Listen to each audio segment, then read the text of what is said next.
Hey everyone, welcome back to part 2 of our Halloween village carving for 2023.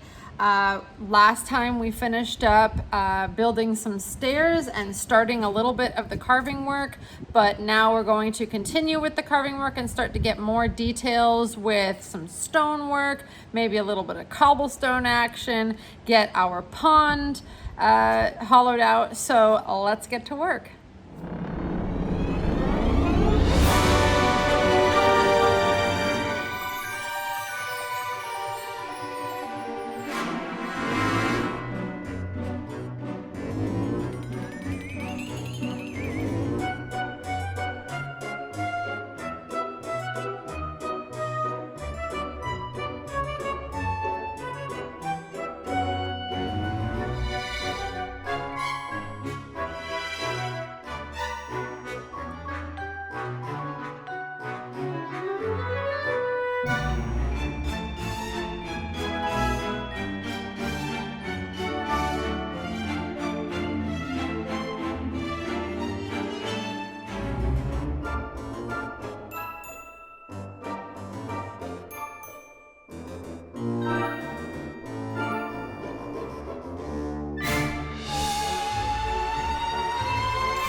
Okay, now that this has all had a chance to dry and set together, I'm gonna start working on this wall, which I'm gonna make kind of a stone cobblestone look. I'm also gonna do the same thing to this wall, and then I'm gonna start carving up the edges.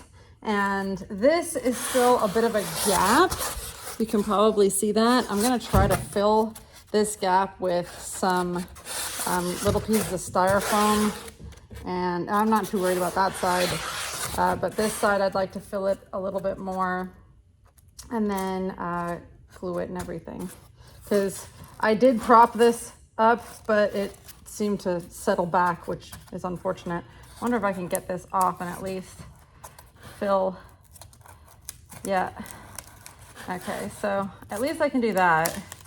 I'm gonna push this all the way against that so that at least that's not so much of a gap. So while I'm doing other stuff, I'll go ahead and glue that piece now.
done with all the carving. I've added a couple of little sort of cave areas, which I enjoy doing because it adds a little bit of depth. But I've also got cobblestone wall here and a cobblestone wall here. I've got those stairs leveled out. Everything is glued together. So next thing I'm gonna do is start painting. All right, now we're gonna start painting. I've taken some black, quite a lot of black, and watered it down quite a lot because I want it to get into all of our nooks and crannies, because that is what's going to give us all of our nice shadows when we start layering the grays and the blacks and the browns together. So that's why I like to really water it down quite a lot and let it drip down into the cracks.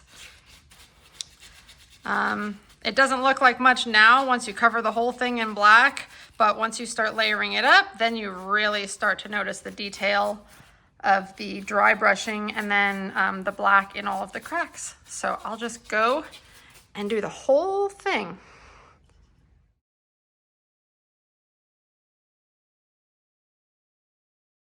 All right, that has been that has spent the night drying, and this is what it looks like. It's gonna need another coat of black. As you can see, it's because it was so thin. I wanted it to seep down into all these cracks, so I'm gonna go over it with another quick coat of black paint, and then fill in some of these areas with more black, because that'll give me my perception of depth into the cave once I start shading. I'm gonna go ahead and do that with a smaller brush because I wasn't able to really get in there very well. And this is a little bit too watered down, I think, so I might need some more black in here. But we're just gonna continue doing one more coat of black, letting it dry, and then we'll start with our shading with grays and browns and maybe a little bit of mossy green here and there. Okay, now that that second coat of black has mostly dried, I'm gonna use a dry brush technique and start layering my grays and browns and greens and things. This gray is a little too light. It's a rainy day gray. So I'm gonna take that and actually add a little black to it before I start sponging. I'd rather it be darker and make it lighter later if I need to, rather than starting with it too light to begin with. And like I said, I'm gonna be dry brushing and doing some stippling on the top. And then each of the stones is gonna get different colors between brown, gray, and greenish brown. Okay, we'll start with that color. Boop.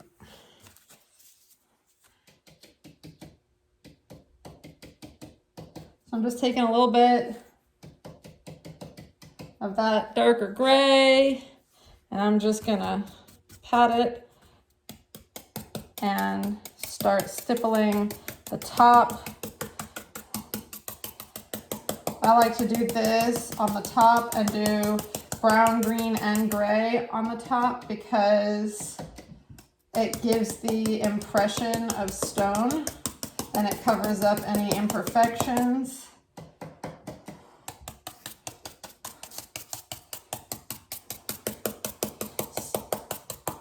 So we're just going to keep going like that all over the piece. And then on the front, we're going to gently scrape across the front, trying not to get too deep into those cracks, because now you're going to start seeing the detail of the dark black cracks and the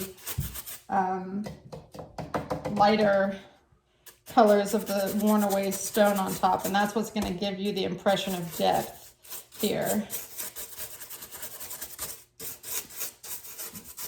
But just remember You can always go back over it with black if you've done too much, but it's kind of easier if you do it very lightly at first with a darker gray, and then you layer on top of that. Yep, and this is gonna have some green goop coming out of it. So is this one, and so is that one, because it's gonna match my green waterfall and lake that I have on my other piece that I did last year.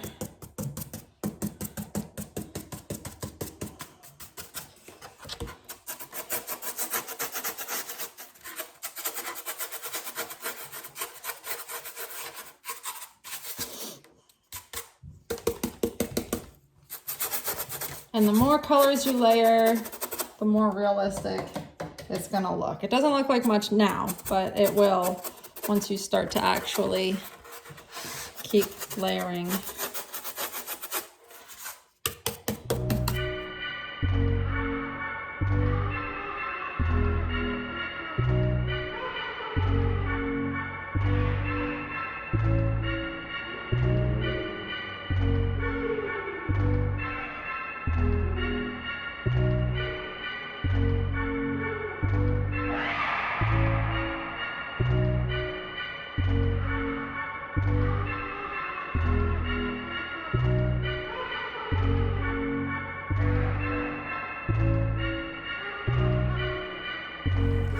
All right, so that's the first coat of dark gray and some stippling done.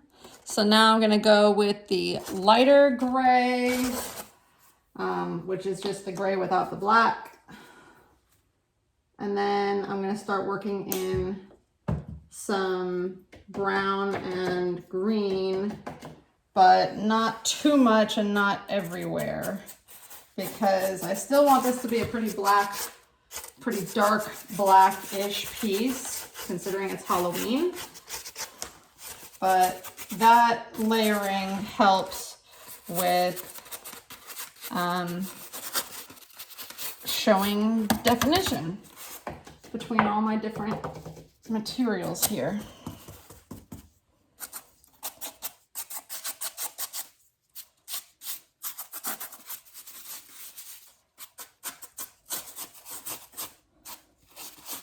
And keep in mind, these are drying darker, so it may look really light right now, but it's probably gonna dry pretty dark.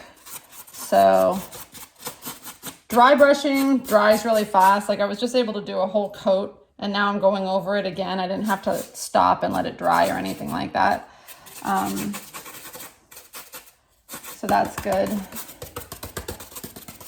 I don't want my top to be too light, so I'm not going to do too much of this light gray.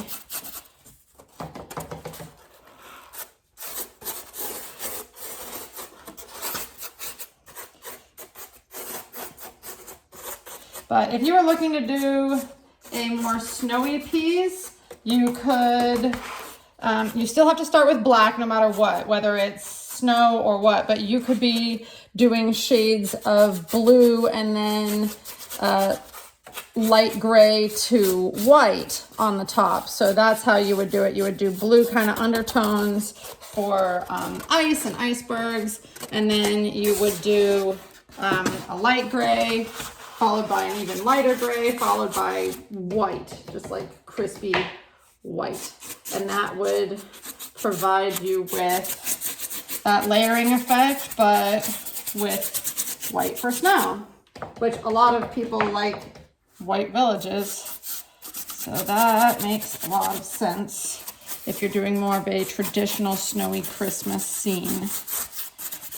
I prefer rocks and stone because that goes with my pieces, but I have always wondered about doing a white piece. I just don't have anything to do it with. It'd have to be for someone else's village, really. Okay, I'm not worrying too much about the back, but don't forget about the back entirely, because you may see pieces of it depending on where you're putting your village.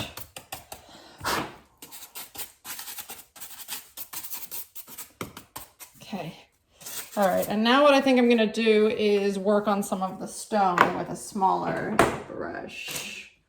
So I'm gonna do some gray stones, some brown stones, some green stones.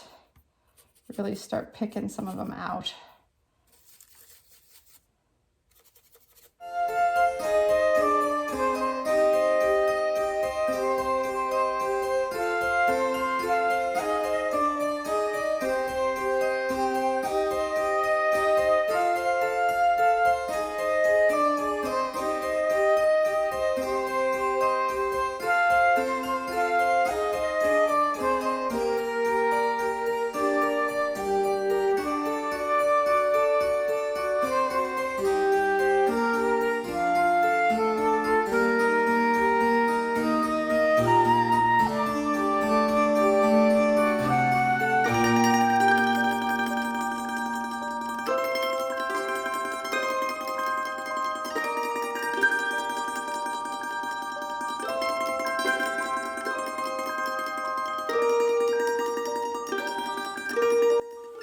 All right, I think I'm happy with those stones now. I'm gonna start doing a little bit of green here and there because we gotta have some mold and mildew on a damp piece, right?